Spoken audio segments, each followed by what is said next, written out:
We'd managed to raise a fairly large sum of money, which we wished to give for research into IPF, idiopathic pulmonary fibrosis, and we wanted to give this to the research at Exeter. My husband, who sadly died last year, his consultant was Dr. Gibbons, and the team was so fantastic that and we realised that it's little funded and we wanted to do something about it. So we raised the money and we went to Exeter. We were warmly welcomed by Dr. Gibbons, his wonderful specialist nurse, his PA, and also Chris Scotton, who is head of research at Exeter. And he then took all of us around the research labs, described what they were up to, what they were doing. We were able to ask questions.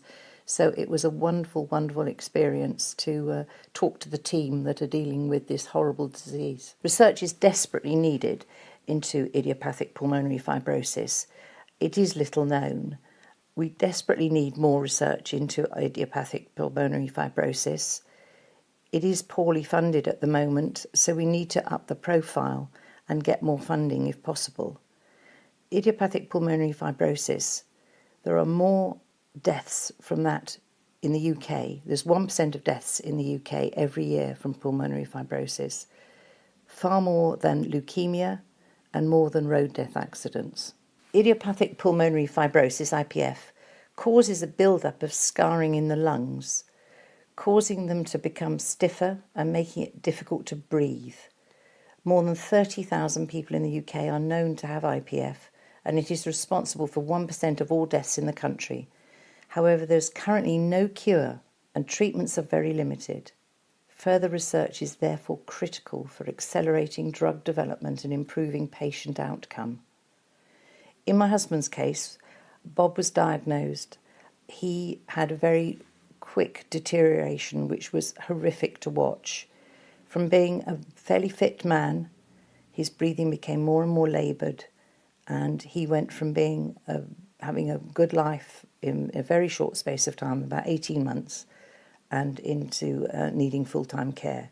We desperately need to do something about this and get this known about this disease. We're definitely spurred on to try and help raise the awareness and also raise funds as a result of that for IPF, because in our case, my husband died.